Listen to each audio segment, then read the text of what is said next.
Bueno, última parte.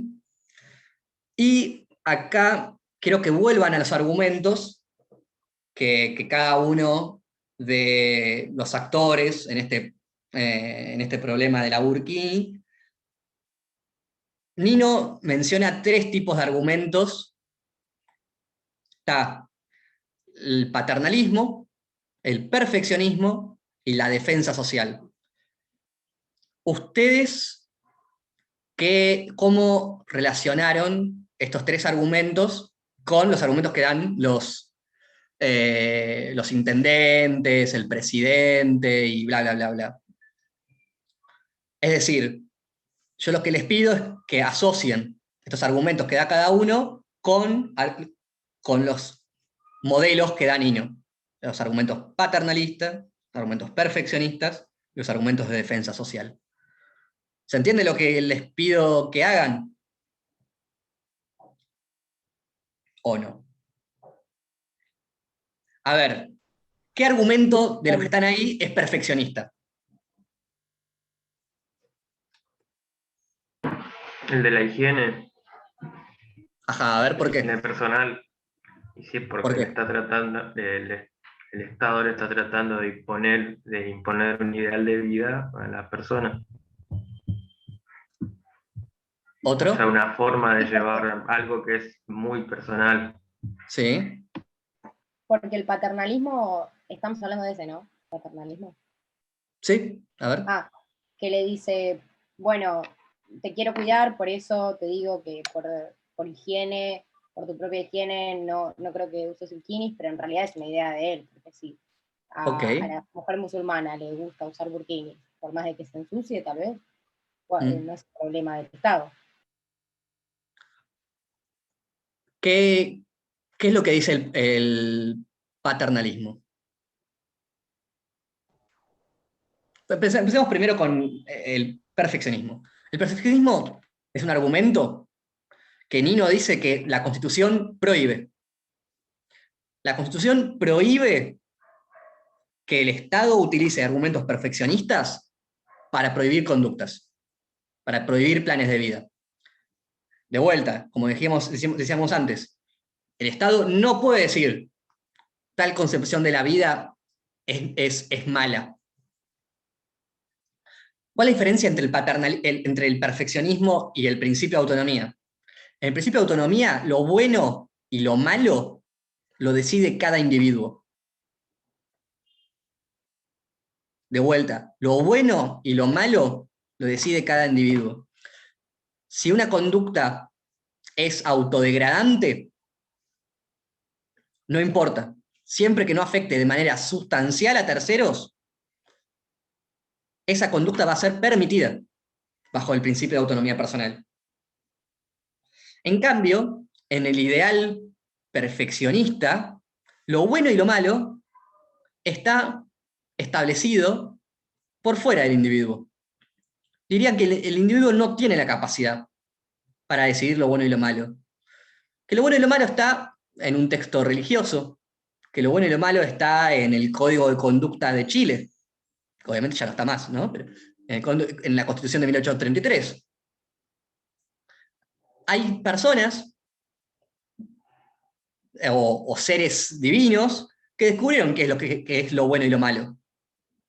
Y el deber del Estado, dado que ya existe lo bueno y lo malo, el deber del Estado es implementar esos planes de vida virtuosos.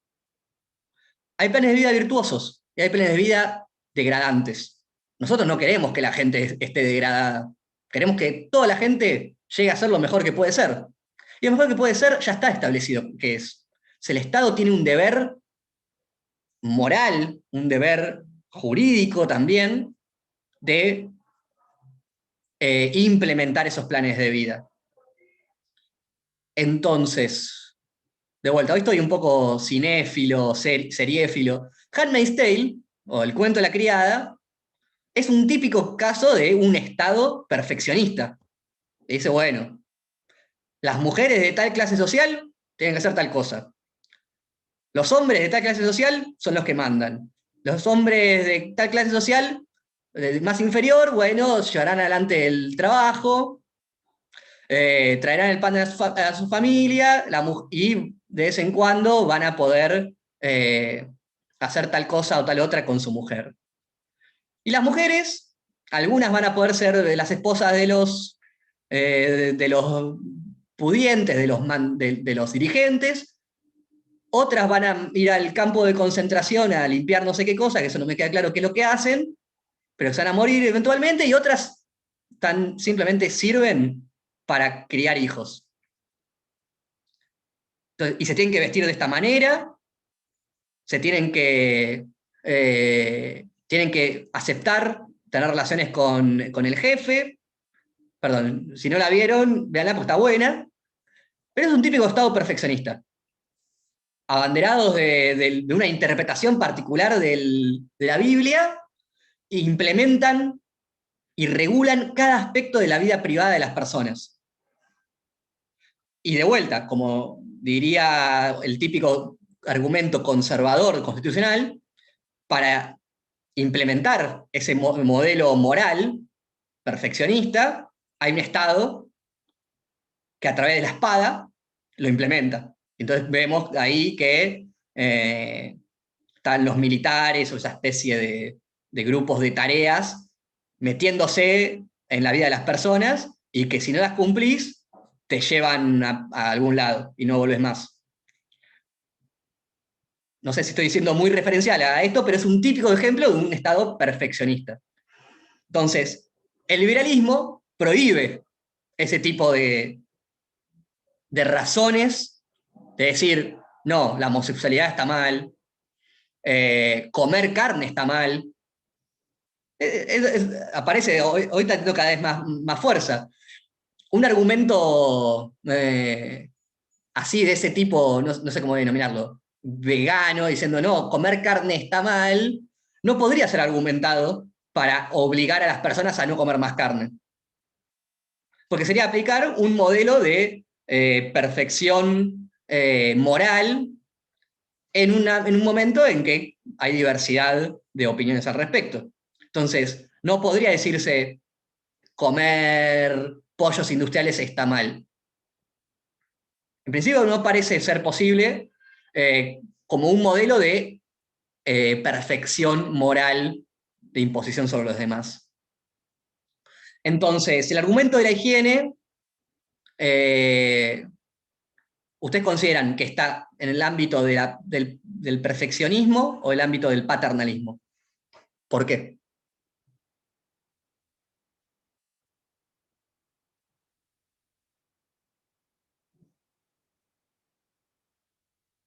¿Puedes repetir la pregunta, por favor?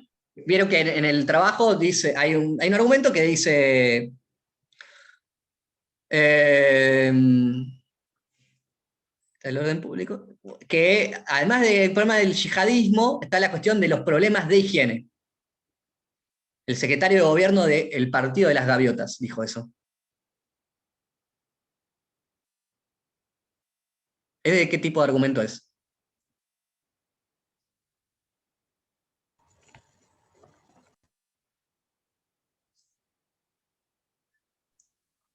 Bueno, entonces vayamos a pensar, si ya no está la respuesta, pensemos qué es el paternalismo.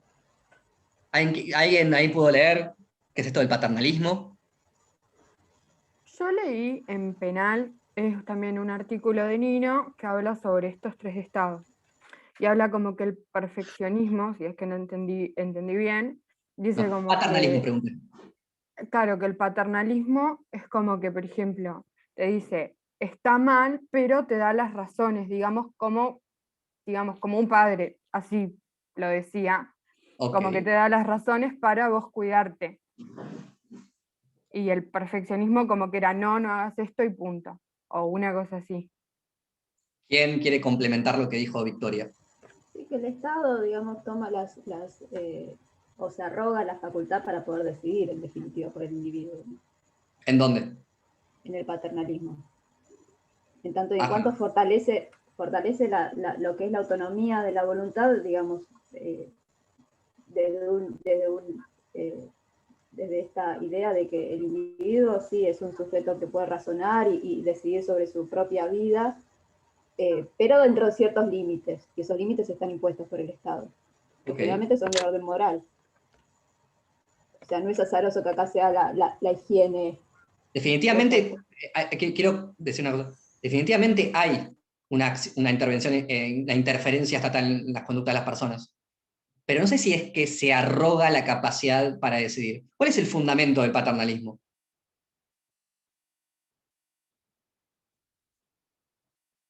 Brindarle herramientas a los individuos para una, Ok.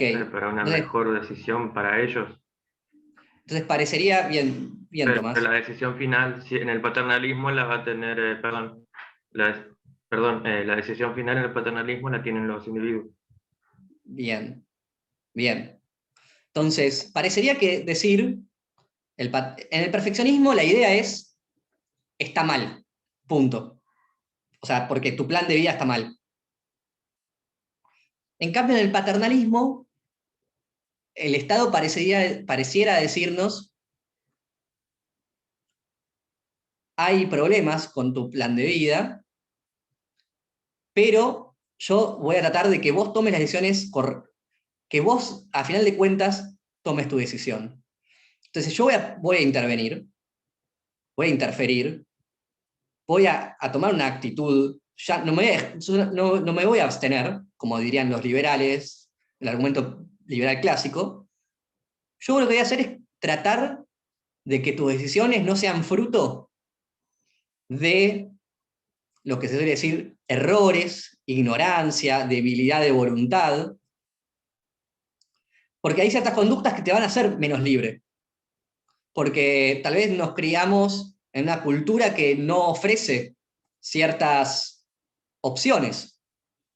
Entonces, lo que nos dice el argumento paternalista es, lo hago por vos. Creo que ahí alguien lo había dicho eso. Lo hago por vos. Como estoy preocupado por vos, como un buen padre o un buen pariente no prohíbe, persuade, no impone. Entonces dice, yo estoy preocupado por vos y como, bueno, sé que si estudiás filosofía, te vas a morir de hambre. Es imposible. Estudia derecho un poquito también. Entonces, ese es el consejo. Te trata de persuadir. Entonces, lo que dice el argumento paternalista es, queremos evitar estas debilidades de voluntad, esta falta de información. A veces el argumento paternalista va a dar lugar a coacciones. Si vos no llevás el cinturón de seguridad, te meten multas. Y eventualmente te sacan el auto, ¿no? Eso es una coacción. Lo mismo si no vas a votar. Si no vas a votar, que no es voluntario, es obligatorio, supuestamente hay una multa. Después, bueno, nadie la respeta, obviamente. Pero en principio hay una coacción. Pero también el paternalismo posibilita o hacer más fáciles ciertas conductas o hacer más difíciles ciertas conductas. Entonces, un argumento paternalista diría algo así como, bueno, yo no te voy a prohibir fumar. Fumar hace mal. Hay elementos para decir que fumar hace mal. Ahora, ¿qué podemos hacer nosotros? Prohibir fumar, además de que fácticamente sería imposible, porque las empresas tabacaleras tienen mucho poder, por no decir otra cosa.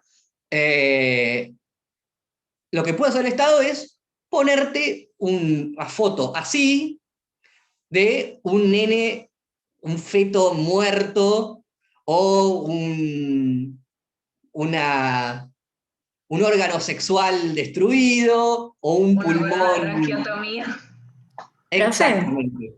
Sí, Ariadna. Igual no sé si en realidad eso lo hace el Estado, si no por conveniencia de las mismas empresas tabacaleras, no sé cómo se dice, sino por cuestiones de, por ejemplo, una persona cuando fuma claramente le hace mal, y si el producto no dice que le hace mal, después, si no, pueden tener muchos problemas por eso, o sea, ir a juicios y todo. Es más, había un caso justamente por eso.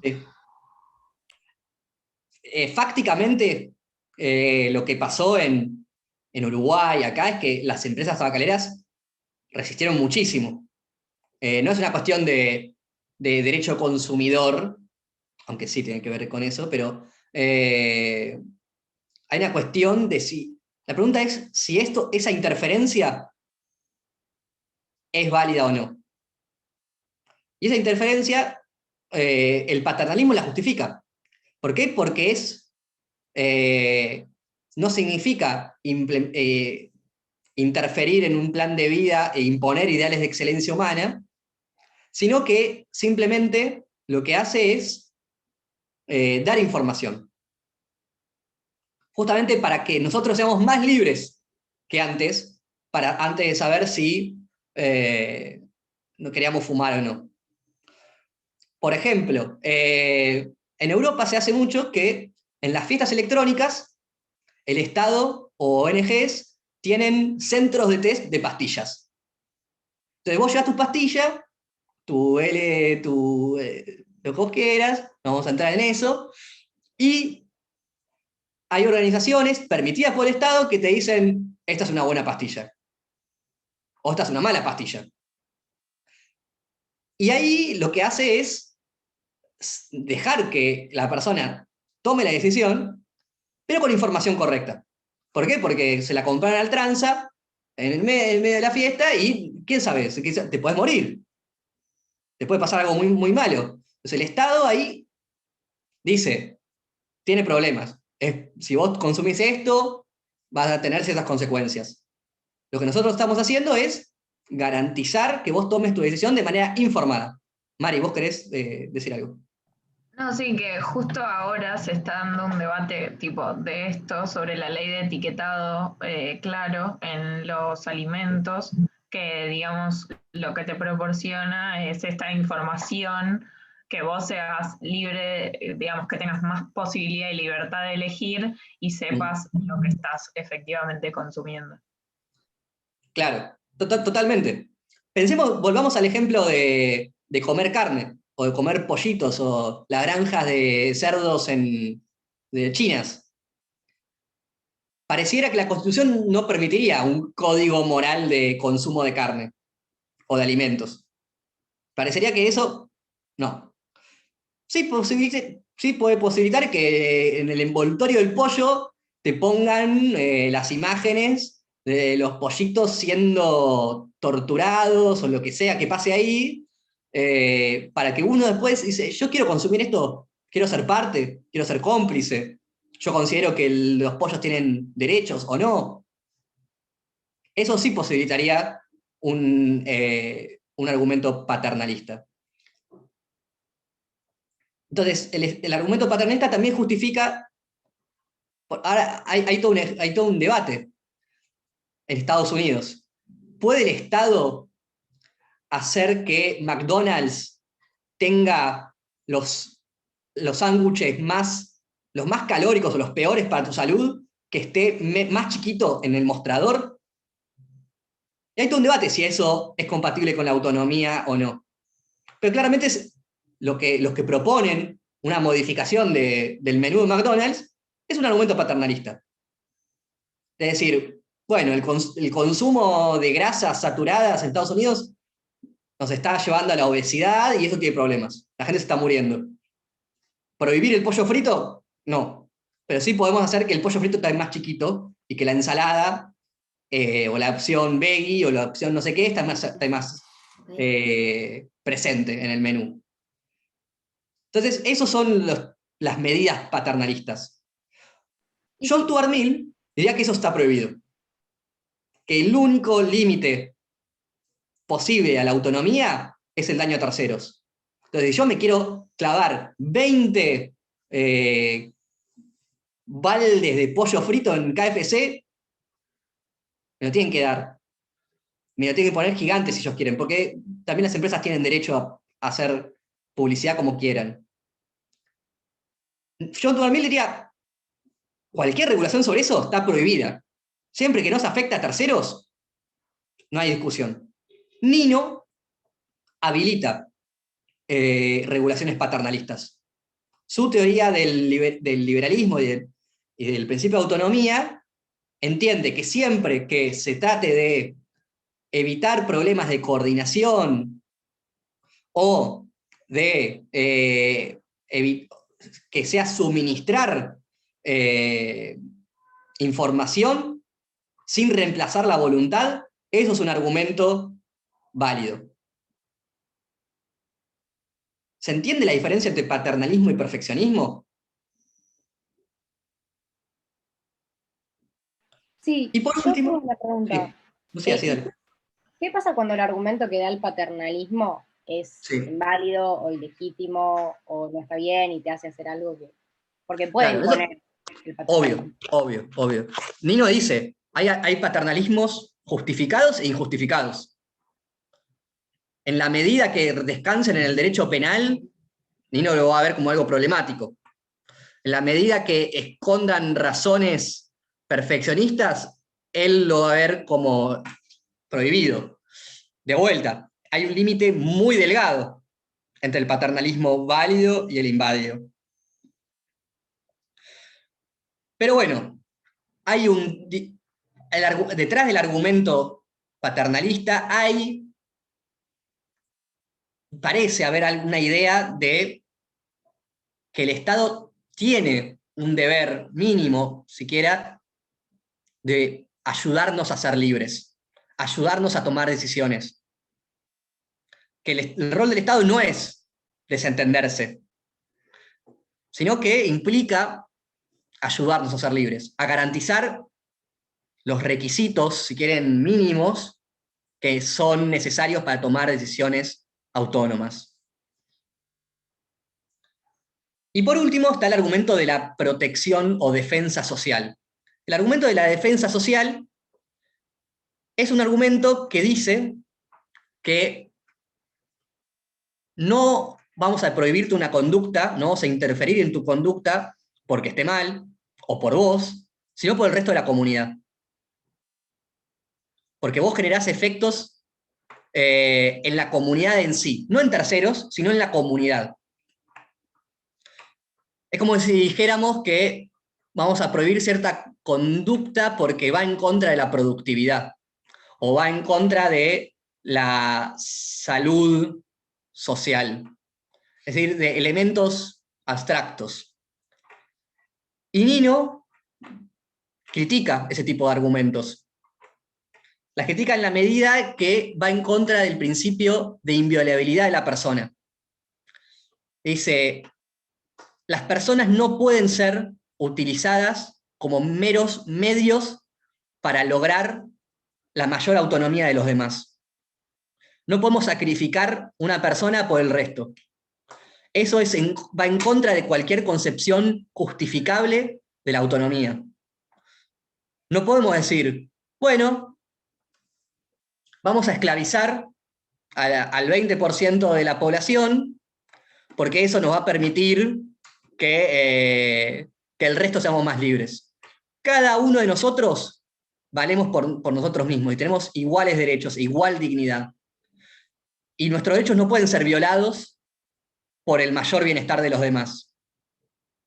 Es un argumento típicamente liberal y que, bueno, es fruto de... Perdóname, sí. Patricio. Sí, por Eso favor. era lo que pasaba con el argumento de Bogiano en Ya, ¿no? A ver. Claro, él lo que planteaba era que la comunidad homosexual debería incluso asumir su rol de sector social discriminado en pos de este orden social mayor, ¿no? En preservar ese orden moral que supuestamente se debía preservar. Sí. Está muy presente en fallos como Colavini y Montalvo, este argumento. Que dice, esto va a llevar a la destrucción de la sociedad. Saben qué es Colavini y Montalvo, me imagino que lo leyeron para esta clase. Pero son fallos sobre consumo de estupefacientes, en donde los jueces en votos mayoritarios, dijeron que el consumo de estupefacientes estaba prohibido porque eso llevaba a la degradación de la sociedad. No solamente a la degradación del individuo, no solamente estaban mal, no solamente llevaban a la degradación del individuo, sino que llevaban a la anarquía social, a la subversión y a la desintegración de la familia. Cosas que hoy por hoy tal vez nos parecen delirio, pero es parte del conjunto de argumentos existentes en el derecho argentino. Y Nino lo detecta muy bien en esos fallos. Entonces, este argumento de que nos va a llevar a la degradación social y a la disolución de la familia, lo que nos dice es un típico argumento de la defensa social. Es, no te lo prohibimos porque esté mal en sí, no te lo prohibimos porque te lleve a vos a un resultado equivocado, sino porque vas a destruir la sociedad. Y como queremos proteger a la sociedad, te la vamos a prohibir. Entonces, ¿cómo se relaciona esto de estos tres tipos de argumentos con los argumentos que se dan en el caso? Yo diría, me parece, que el argumento que da la Corte y también el presidente parecieran ser que son argumentos liberales. Son argumentos de daño a terceros. Dicen, las mujeres están pasándola mal, hay un daño. Después, pareciera ser que el del yihadismo, pareciera ser que es un argumento de protección social. Me parece a mí. El problema de la higiene podría pensarse como un argumento que esconde un perfeccionismo, aunque se presenta como una cuestión de protección del individuo. En principio parecería claro que es un paternalismo injustificado, o es un paternalismo o un perfeccionismo directamente. Ahí va una zona gris, claramente. El que es un argumento típicamente perfeccionista es el de los intendentes, que dice que Argentina declara y que sostiene la religión católica. Ahí lo que dicen los intendentes es, hay un modelo correcto, que es el de el catolicismo. Y la religión musulmana es una afrenta directa, dicen ahí, a esos valores, que el Estado se comprometió a defender. Entonces ahí hay un argumento típicamente perfeccionista. Dice, el modelo correcto es el católico. Esto, no lo pueden elegir. ¿Por qué? Porque nuestra comunidad política es católica. ¿Se entiende? A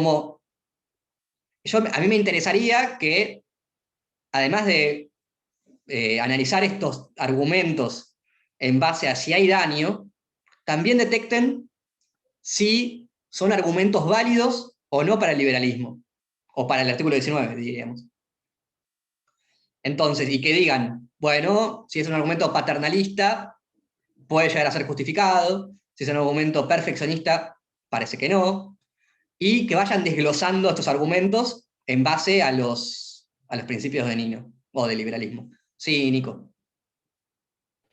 Sí, una cosa para complicar lo que viene planteando Patricio, y Patricio viene haciendo una lectura liberal del artículo 19. Ahora voy a ir a eso.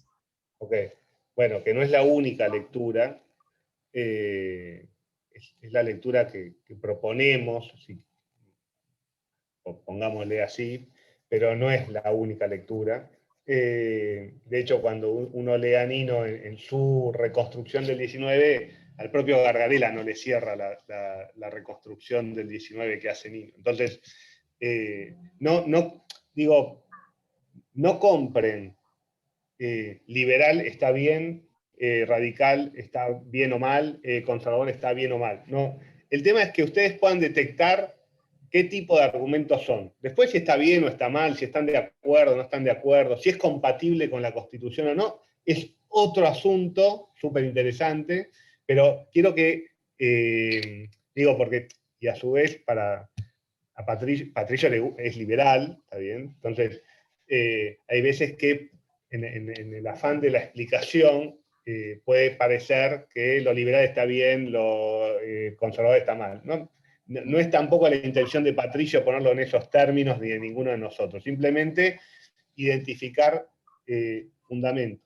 Y a su vez tengan en cuenta que desde una postura liberal, que seguramente me estoy adelantando a lo que iba a decir Patricio, estos 4 tipos de argumentos, perfeccionismo, paternalismo, protección social, estos 3 tipos de argumentos, no todos son incompatibles con la visión liberal. La incompatibilidad con la visión liberal viene dada por el perfeccionismo. Entonces, y ahí van a estar, bueno, esto en realidad no es paternalismo, es perfeccionismo disfrazado de paternalismo. Entonces no, es inválido, y por eso Patricio hace la diferencia de paternalismo legítimo y ilegítimo. Cuando está hablando de paternalismo ilegítimo, en realidad lo que está diciendo esto es perfeccionismo. Y el de defensa social, que yo ahí tengo una pequeña licencia, no me parece ridículo el argumento, no lo pondría en esos términos, para nada, tampoco es de por sí antiliberal. Puede ser que se esconda una razón perfeccionista o no. Y esto es importante porque Patricio hizo bastante hincapié, y nunca es suficiente hacer hincapié. El 19 impide, y en la Constitución en general, si uno va al artículo 1.1 de la Convención Americana, por ejemplo, impide tomar decisiones en base a determinadas razones. Con lo cual, no implica que, por ejemplo, la prohibición de los estupefacientes sea violatoria del artículo 19 de por sí. Ahora, si la prohibición de los estupefacientes es porque te hace mal a vos mismo únicamente, bueno, parecería llevarse muy mal con el artículo 19. Ahora, cuando la Corte utiliza el argumento de defensa social, que uno puede estar en contra, utiliza otro tipo de argumento que no es susceptible del mismo ataque, porque ya te está dando algo compatible con orden, moral pública, o con otra cosa que no es efectivamente perfeccionismo. Perdón, Pato, por la intromisión. No, perfecto, perfecto. Ahora, lo que a mí me interesaba es, otra cosa que tienen que hacer en el examen, es agarrar el artículo e interpretarlo.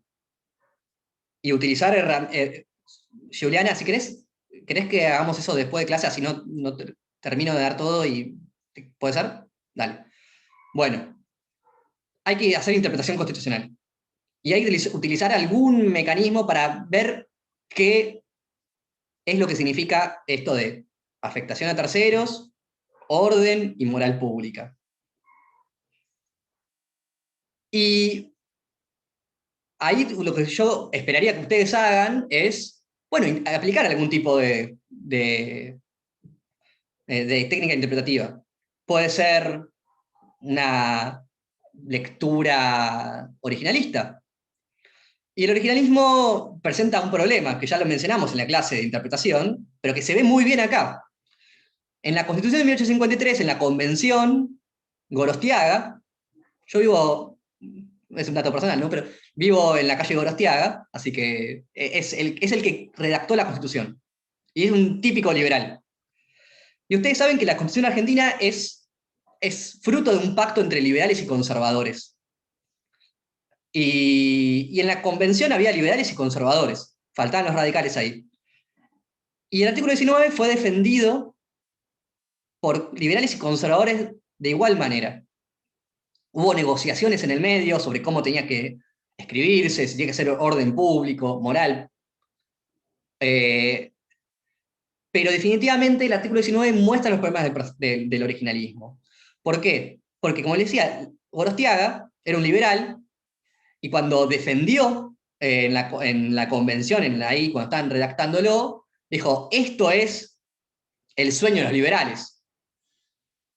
El artículo 19 va a venir a proteger las acciones privadas de las personas. Menos mal que escribimos esto, porque nosotros queríamos garantizar este ámbito, esta esfera, si quieren llamarlo, en la cual las personas pueden llevar adelante su plan de vida.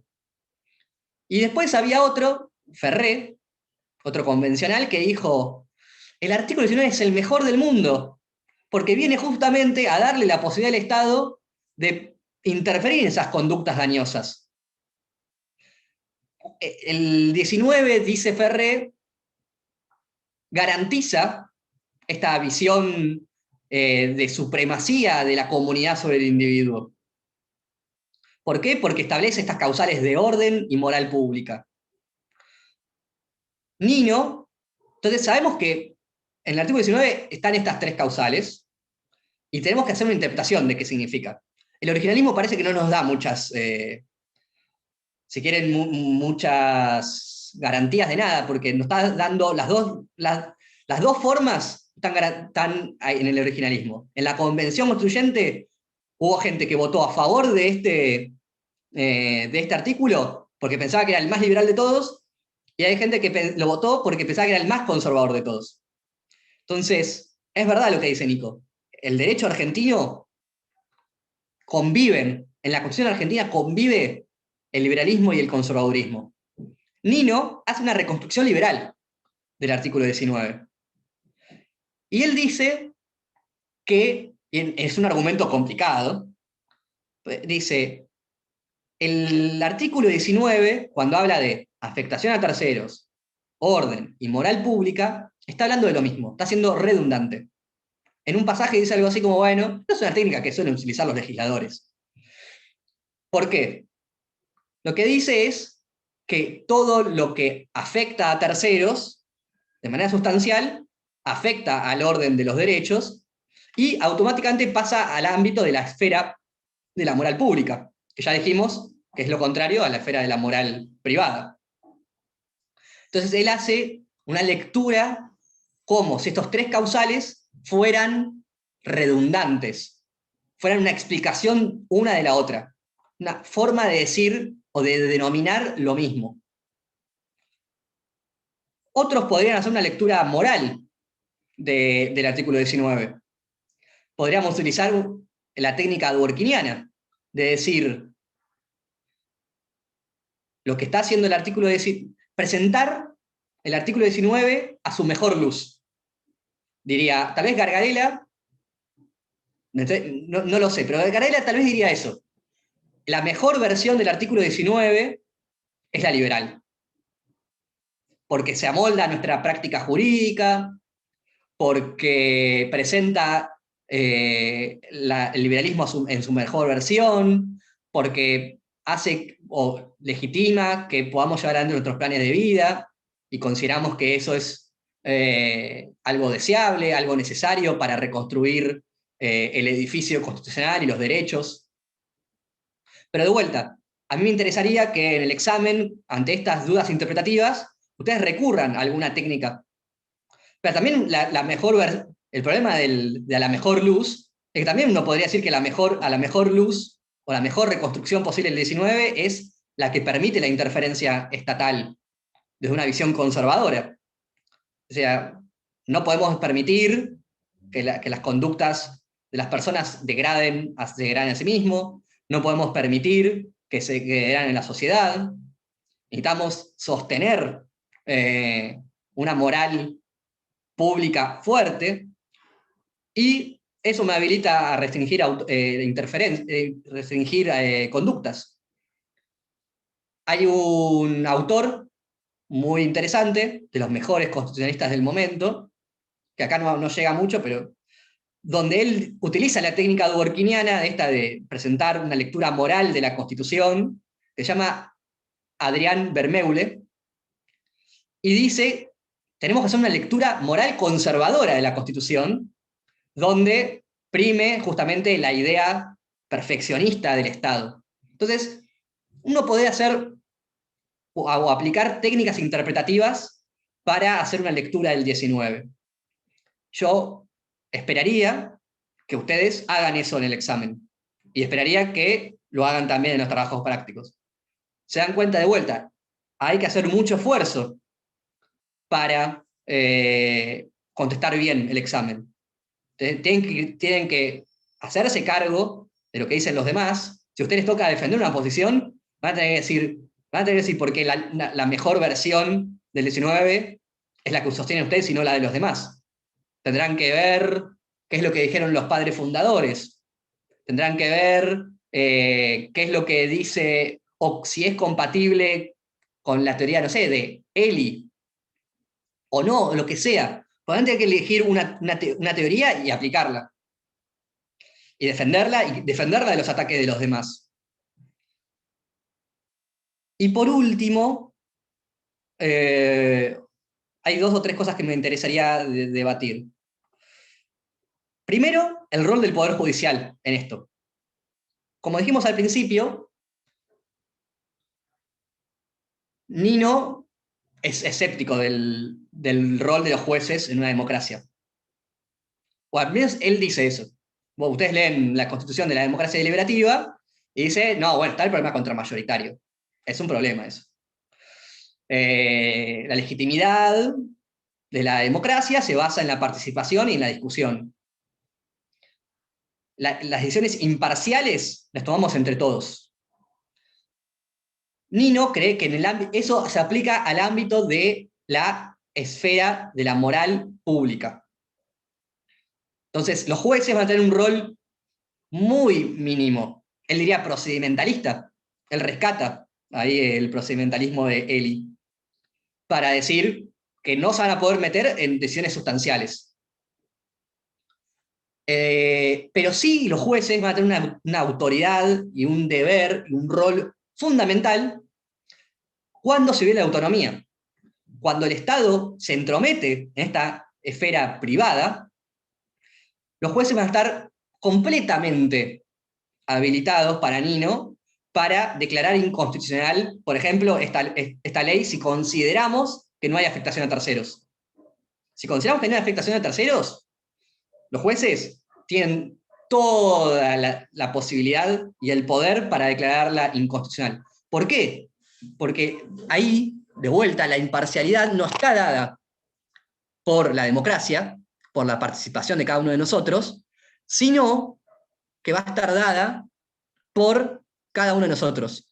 Y el Estado tiene el deber de asegurar que cada uno de nosotros tomemos decisiones de manera autónoma. Y si no lo respeta e implanta un plan de vida perfeccionista, Nino va a decir, los jueces tienen que detener esa ley.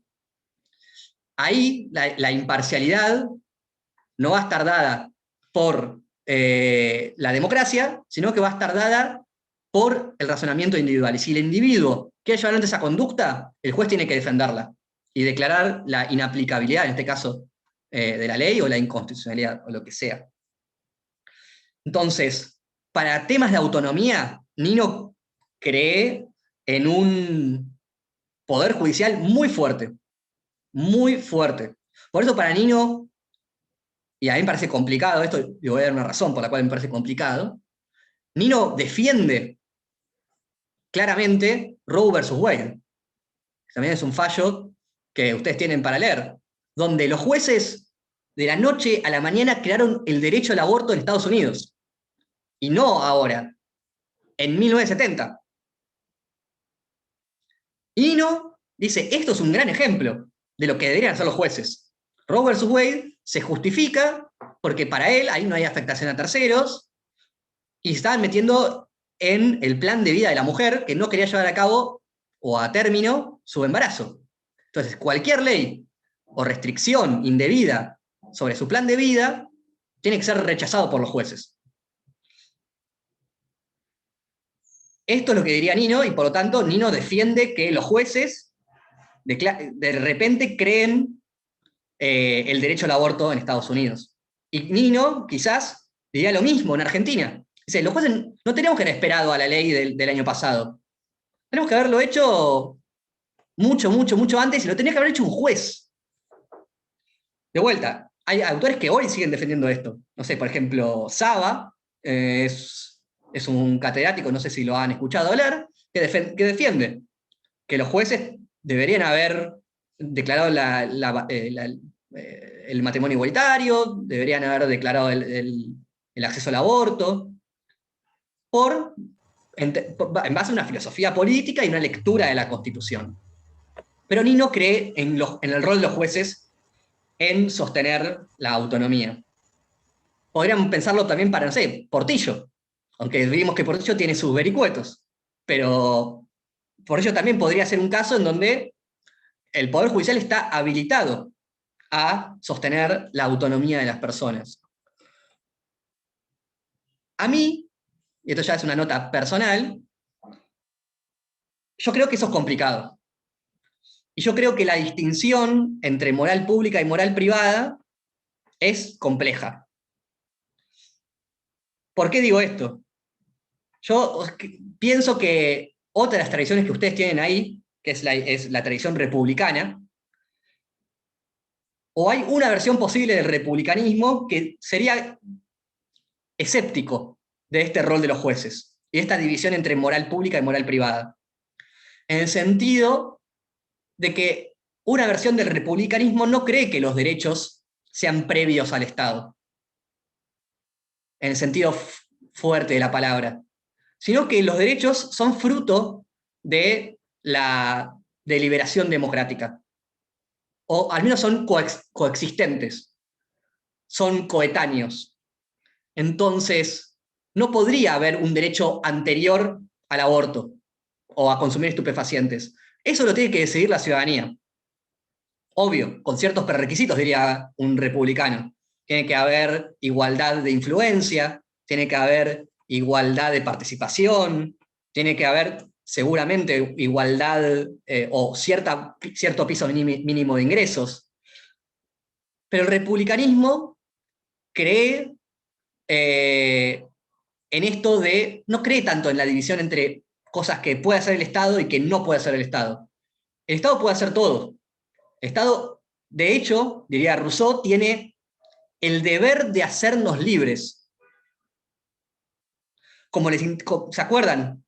Los radicales republicanos tenían en la cabeza la idea de la participación, del autogobierno, de hacer que todas las personas tengan igual influencia en la toma de decisiones. Y como queremos eso, el republicanismo, o alguna versión del republicanismo, no va a considerar que existe este ámbito natural y previo en donde el Estado no puede meterse. El Estado puede meterse y puede meterse en todo. El Estado puede elegir crear un ámbito de autonomía personal, pero no es anterior al Estado. No sé si se entiende, esto es un poco de teoría política, y un poco quiero traer a colación esta tradición para pensar los problemas de autonomía. Para el republicanismo, o una versión posible del republicanismo, no tendría problemas en, entre comillas, obligar a ser libre a las mujeres musulmanas. Una versión al menos. Diría, la igualdad es un valor fundamental y nosotros queremos que las mujeres sean iguales partícipes de nuestra comunidad. Y la cultura no puede ser, o las tradiciones no pueden ser, un factor que niegue este derecho que es intrínsecamente ligado a la democracia. Es una precondición de la democracia, dirían los republicanos, la igualdad de las mujeres. Y como es así, y como tenemos la obligación de hacer que cada una de las personas sea libre de coacción, libre de dominación, el Estado está habilitado a tomar acciones. Y en cierta medida, esto tiene alguna implicancia en lo que se suele denominar la idea de autonomía como una visión emancipatoria de la autonomía, donde ya el Estado no es el Estado liberal, que solamente se limita a no interferir, sino que el Estado también, en algunos casos, está obligado a asegurar la emancipación de las personas que están en una situación de desigualdad estructural, de sometimiento, de vulnerabilidad. Entonces, si el Estado tiene este deber, puede interferir, puede intervenir para hacernos más libres. Eso lo vamos a ver en la clase de igualdad, cuando el Estado se mete para asegurar la participación de las mujeres en la toma de decisiones, o en el acceso a ciertos trabajos. Lo vamos a ver también en la clase de libertad de expresión, donde el Estado puede y tiene el deber, dirían algunos, de meterse en el mercado mediático y sostener algunas ideas, más allá de lo que sea el libre mercado de ideas. Entonces el Estado no solamente va a tener el deber de abstenerse, de censurar, sino que va a tener el deber de que haya voces disidentes y sostener voces disidentes. La visión republicana trae otra forma de entender los derechos, que a mí me parece interesante. Y es compatible con lo que decía, ¿se llama Alberto? Sí, ¿no? O lo que decían muchas de ustedes también. Bueno, si hay explotación con las mujeres musulmanas, tal vez el Estado tiene que ofrecer políticas públicas. El Estado tiene, primero que, antes de que nada, escuchar a esas mujeres que están siendo vulnerabilizadas, diría un republicano. Tenemos que escucharlas y saber cómo ellas piensan esta tradición. Quedarnos solamente con lo que dice el jerarca musulmán, eso no es democracia, eso no es respeto a la autonomía, es reproducir las desigualdades estructurales que hay en esa comunidad. Y nosotros tenemos el deber, tenemos el deber en la Constitución de garantizar la igualdad. Pero tenemos que ser también compatibles con la idea de autonomía. Entonces el Estado republicano no se va a quedar con los brazos cruzados. Y va a pensar en herramientas para que haya formas de que esas mujeres tengan acceso a una educación liberal, tengan acceso a la posibilidad de renunciar a sus comunidades. ¿Se acuerdan las que vieron y los que vieron Unorthodox? Esa mujer no tenía ningún medio para salirse. Si se salía de esa comunidad, esa mujer no tenía educación, no tenía trabajo, no tenía una red de sociabilización por fuera de ella. No conocía a nadie que no fuera de esa comunidad. Y sabía que si hacía eso iba a ser repudiada. Entonces un Estado republicano no se contentaría con permitir que eso suceda, sino que diría, che, acá hay un problema de igualdad, un problema de explotación, y tenemos que tal vez hacer políticas públicas para, no sé, darle por 4 años $2.000 por mes a la chiquita esta, para que se pueda reinsertar en su vida. Tenemos que dar un departamento, le tenemos que dar educación, tenemos que darle un oficio o lo que sea, para permitir que a esa persona se pueda reinsertar. Es decir, la posibilidad de salirse de esa comunidad. Entonces el Estado republicano no solamente se dedica a omitir, a abstenerse, a no interferir, sino a llevar adelante políticas activas para justamente políticas que sean, obviamente, compatibles con el principio de proporcionalidad, que en este caso no lo era. Pero una idea de libertad como no dominación, que es lo que sostienen los republicanos, le da el poder al Estado de poner en práctica políticas públicas que dificulten, o que dificulten la implantación de ese plan de vida, seguramente, y que faciliten la posibilidad de salirse de esas, si quieren llamarlas, comunidades iliberales, o comunidades patriarcales, o como quieran llamarlo. Entonces, es interesante pensar esta otra forma de pensar la libertad, esta otra forma de pensar la autonomía, y otra forma de pensar el rol estatal. Nino, tal vez, no llegó a pensar esto, y hace una defensa liberal, y también porque Argentina no tenía esos problemas. Pero es interesante la influencia de otras formas de pensar el derecho constitucional y el Estado para pensar estos problemas. Yo, obviamente, no está claro qué hay que hacer, pero es interesante cuestionarse la idea de, bueno, que los musulmanes hagan lo que quieran, también está el problema, no sé, el feminismo parece muy, muy fuerte. Las mujeres, ¿qué hacer con las mujeres que están sometidas en sus casas y que son violentadas por sus maridos? El Estado tiene un deber de juzgar esas personas, a pesar de que la propia mujer no denuncia la violencia de género.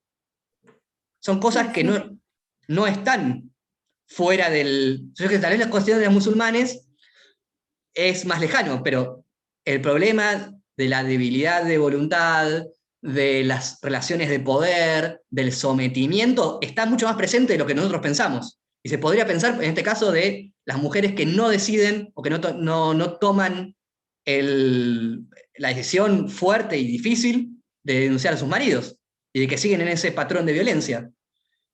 El liberalismo quizás da una respuesta, el republicanismo otra, y quizás el conservadurismo seguramente de otra. Me interesa también que piensen cada uno de los derechos de acuerdo a estas tres formas de pensar el derecho constitucional. ¿Alguna pregunta?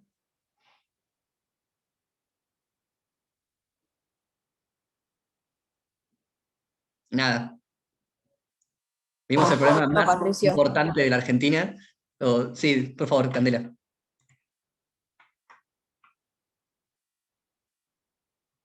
¿Nada? Bueno, muchas gracias por todo. Y bueno, nos vemos la semana que viene. ¿Va a haber trabajo para esta semana? Nico.